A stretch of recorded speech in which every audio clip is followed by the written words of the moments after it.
سچ آج اگر تربیلا کالا باغ ڈیم نہ ہوتے اور یہ دوسرے ڈیم جو بنے ہوئے ہیں تو آج آپ کی حالت کیا ہوتی؟ میں آپ سے یہ سوال پوچھتا ہوں، میں آپ سے سوال کیوں نہیں کالا باغ ڈیم بنا؟ آپ کی سول حکومتیں بھی آئی ہیں، فوجی حکومتیں بھی آئی ہیں، وہی ہم ڈسکس کرتے.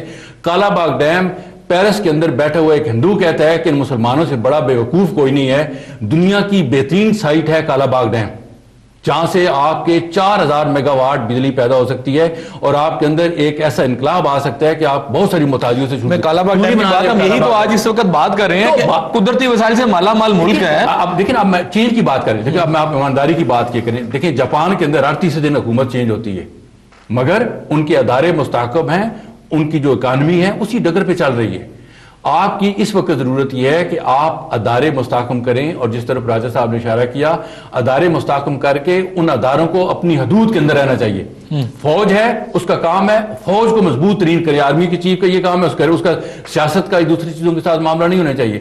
اسٹیٹ بینک یا آپ کے جو فائنینشیل ادارے ہیں ان کا یہ کام ہے کہ وہ اپنے ملک کی جو فائنینشیل صورتحال ہے اس کو ٹھیک کریں. آج اسٹیٹ بینک کے گورنر کو کیا جواز ہے کہ اس کو بیٹھا ہوا ہے اور 2 ارب روپے کے روز اگر آپ نوٹ چھاپ کے انفلیشن اور مہنگائی بڑھا رہے ہیں، اس ملک کے اندر تباہ کریں اکانومی ملک کی، تو اس کو کیا وہاں بیٹھے؟ گورنر اسٹیٹ بینک کو روزانہ اسٹیٹمنٹ دیتا ہے سنیں کہ یہ مسائل ہیں. آپ میری بات، آپ کا نیشنل بینک آف پاکستان کا مسٹر علی رضا صاحب ابھی گئے ہیں، وہ جانے سے پہلے ابھی 2 کروڑ روپے اپنے آپ کو خالی ریکریشنل بونس دے گئے ہیں اور 35 لاکھ روپے لوگوں کو شرینی بانٹ گئے ہیں. جو انڈیا کا نیشنل آپ کے مقابلے میں جو انڈیا کا بینک ہے بڑا، اس کو اسٹیٹ بینک آف انڈیا کہتے ہیں، اس کا شیئر آج 2200 روپے کا ہے. آپ کا نیشنل بینک آف پاکستان کا شیئر آج 67 روپے کا ہے. تو آپ نے اچھا بینک آف پنجاب لوٹا گیا ہے، 9 ارب روپے لوٹے ہیں، آپ نے واپس کیے ہیں. جو حکومتیں ہیں یہ جتنے آپ نے بتائی ہے کرپشن کی ہے، یہ غریب آدمی نے تو نہیں لوٹے نا، غریب لوگوں نے لوٹے ہیں جن کے پاس انہوں نے حکومت رہا ہے، جو بیوروکریسی میں ہے، جو شرافیہ میں ہے. تو میں یہ کہتا ہوں نا کہ غریب آدمی نے تو لوٹے. اس کو لوٹ مار کو روکنے کا راستہ کس کا کام ہے؟ حکومت کا کام ہے. حکومت کیا ہے؟ پارلیمنٹ ہے. حکومت کیا ہے؟ پرائم منسٹر ہے، پریزیڈنٹ ہے. یہ یہاں یہ جن کی ذمہ داری ہے وہی اس میں انوالو. دیکھیں نا، میں تو کہتا ہوں رونا المیہ یہی ہے جس کی طرف اشارہ صاحب اور زاہد احمد صاحب پہلے بات کر رہے تھے کہ آپ کے جو حکمران ہیں جن کا کام لوٹ مار کرپشن کو روکنا ہے، وہ خود کرپشن کا حصہ ہے. اچھا، آپ اس بات سے ایگری کرتے ہیں ٹھیک ہے کہ اس میں فوجی حکومت بھی شامل ہے، اس میں سیاسی بھی سب نے کرپشن کی. اس میں ایک دیکھیں، میں یہ نہیں کہتا میں کوئی عدالت نہیں ہوں. آپ اگر سمجھتے ہیں، میڈیا یہ سمجھتا ہے کہ اگر صاحب نے کرپشن کی ہے، جس نے بھی کرپشن کی ہے، چاہے فوجی ہے، بیوروکریٹ ہے، سیاستدان ہے، مذہبی بندہ ہے، کوئی بھی ہے، اس سب کا بلا اکراس دی بورڈ ان کا احتساب ہونا چاہیے اور ان کو سزا ملنی چاہیے. رائٹ، ٹھیک ہے جی. پراچا صاحب کی طرف سے پراچا صاحب یہ بتائیے گا کہ اس وقت میں تھوڑا سا موضوع ہلکا سا چینج کرتا ہوں. اس وقت مصر میں جو صورتحال ہے، ابھی زید احمد صاحب کا کہنا یہ ہے کہ وہ امریکن سی آئی اے اس کو سارا اوریجنیٹ کر رہی ہے جو کچھ بھی وہاں پر ہے. آپ کیا سمجھتے ہیں؟ پہلی بات ہے کہ مصر اور یہ افریقہ اور عرب ممالک میں جو حالات اچانک کیسے ڈیولپ کیوں ہو گئے ہیں، اور پاکستان کے حالات سے ان کی کیا مماثلت دیکھتے ہیں آپ؟ یہ جو بات انہوں نے کی تھی نا، اس پہ میں بعد میں آتا ہوں، لیکن یہ کچھ حالات پیدا ہوئے ہیں نا، یہ امریکہ کے پیدا کیے ہوئے نہیں ہیں.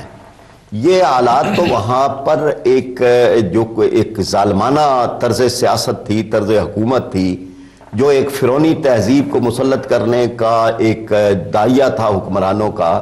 اس کا شدید ترین رد عمل ہے کہ جو ہوا ہے، دینی طاقتوں کو وہاں پر اخوان المسلمون کو دبایا گیا، جیلوں میں ڈالا گیا، ان کا راستہ روکا گیا. گزشتہ الیکشن کے اندر انہوں نے 80 نشستیں جیتی تھی، اس الیکشن میں 1 نشست بھی نہیں جیتنے دی گئی.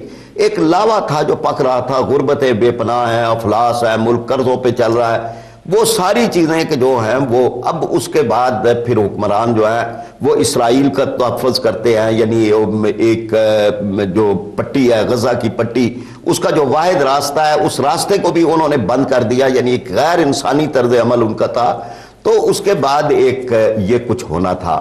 اب یہ کہ جب یہ ہو رہا تھا تو امریکہ کو ہمیشہ یعنی یوں ہوتا ہے کہ جیسے لبادے اپنے تبدیل کیے جاتے ہیں، گھوڑے بدلے جاتے ہیں، تو ان کا بھی یہ خیال ہے کہ جی وہ جب کوئی لہر بدل رہی ہو، ان پاپولر حکمران ہو رہا، تو وہ پھر دوسری لہر کے اوپر بھی وہ سوار ہو اور اس کی کو کیپچر کریں سے پہلے کہ ان کے کنٹرول سے باہر ہو جائے. پہلے جو ہے اس میں انہوں نے محمد البرادی کو اس پہ انٹروڈیوس کیا، کچھ گرفتار کر کے دوسرے دن رہا کروا دیا، اس کو وہ وہاں پہ پہنچ رہا ہے. تو مطلب یہ ہے کہ لوگوں کے ہاں وہ حسنی مبارک کی نسبت ہے وہ قابل قبول وہ اس ٹرانزٹ پیریڈ کے لیے.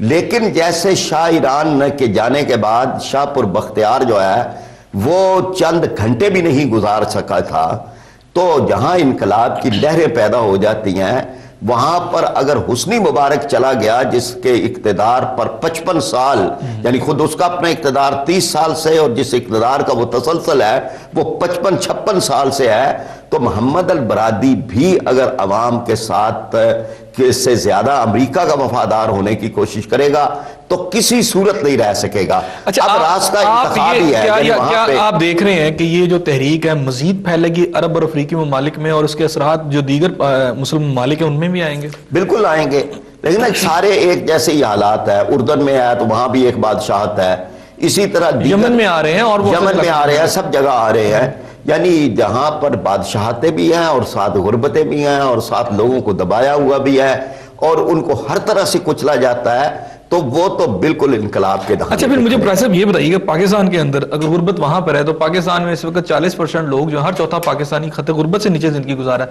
جو اس سے اوپر بھی وہ بھی برے حال ہے۔ ہیو ناٹس کا جو ڈفرنس ہے وہ بہت بڑھ گیا ہے۔ پاکستان میں بم دھماکے دیکھیں، لا اینڈ آرڈر کی سچویشن دیکھیں، پاکستان میں بے روزگاری دیکھیں، مہنگائی دیکھیں، پاکستان میں انرجی کرائسس دیکھیں۔ پاکستان تو ایسا ہے کہ جیسے اس وقت تمام کرائسس اس پہ آئے ہوئے ہیں، پھر بھی یہاں پر ابھی تک وہ صورتحال پیدا نہیں ہوئی جو مصر میں ہے، جو تیونس میں ہوئی۔ کہیں زیادہ مسائل یہاں پر، اگر وہاں پر ایک آدمی نے خودکشی کی جس کی وجہ سے ٹریگر ہوا، تیونس کے اندر ہم دیکھیں تو پاکستان میں تو پچھلے کئی سالوں سے لوگ روزانہ خودکشیاں کر رہے ہیں، لیکن یہاں پر وہ صورتحال ہمیں نظر نہیں آتی کہ لوگ سڑکوں پر آ جائیں اور آ کے تمام چیزوں کو کنٹرول میں لے لیں حکمرانوں کے خلاف۔ یہاں وہ چیزیں کیوں ڈیولپ نہیں ہو رہی؟ اس میں دو پہلو، ایک پہلو تو یہ ہے کہ یہاں جس چیز کو آپ نے ساتھ نہیں گنا اس میں بدترین امریکی غلامی بھی ہے، یعنی وہ بدترین امریکی غلامی شاید دنیا کے اندر اس طرح کی کہیں نہیں ہے کہ یہاں ہر روز ہمارے لوگوں کو ڈرون حملے مار کے چلے جاتے ہیں اور ہمارے حکمران اس پر صدائے احتجاج معمولی سی بھی وہ اس پہ نہیں کرتے، بلکہ یہ بتاتے ہیں کہ جیسے یہ ساری ان کی اجازت سے، ان کے اڈوں سے یہ سارا کچھ ہو رہا ہے۔ تو یہ صورت، اب اس نے ایک رخ وہ اختیار کر لیا اس ساری رد عمل نے کہ جو رخ جو ہے وہ پھر امریکنز کی طرف ہی جاتا ہے، یہ خود کچھ بم دھماکے، اور لیکن یہ اصل میں تو رد عمل وہی ہے۔ یہ جو 15 سال کا نوجوان ہے جو آ کے بم دھماکہ کرتا ہے، یہ تو اپنا انتقام لے رہا ہے، اس کو کوئی غرض نہیں ہے کہ اس کو کون استعمال کر رہا ہے، کہاں سے کر رہا ہے، کون فوائد اٹھا رہا ہے، لیکن حکمرانوں کو یہ خیال نہیں ہے کہ یہ جو صورتحال پیدا ہو رہی ہے یہ صورتحال اس سے بھی زیادہ خطرناک ہوتی ہے۔ ڈیمانسٹریشن ہونا، یہ سڑکوں پہ لوگوں کا آنا، وہ تو ایک جمہوری عمل ہے، اس میں آئینی عمل ہے۔ جماعت اسلامی نے یہی راستہ اختیار کیا، ہم لوگوں کو سڑکوں پہ لا رہے ہیں۔ ابھی جو ناموس رسالت کے تحفظ کے لیے ریلیاں ہوئی ہیں، 2-2 لاکھ آدمی، 3-3 لاکھ آدمی سڑکوں پہ آئے ہیں، یعنی کراچی کے اندر ہونے والی ریلی، یہاں لاہور میں ریلی، دیگر ابھی پشاور میں 20 تاریخ کو ہو رہی ہے، تو ایک بڑی تبدیلی کا یہ پیش خیمہ ہے، یعنی لوگ اس پہ نکلے ہیں نا۔ یہاں ایک بریک لے لیں چھوٹا سا ناظرین، پھر وقت ہوا ایک چھوٹے سے بریک کا، لیکن اب جب ہم بریک کے بعد واپس آئیں گے تو ہم چلیں گے بریگیڈیئر ریٹائرڈ یوسف صاحب کی طرف، ہمارے ساتھ رہیے گا۔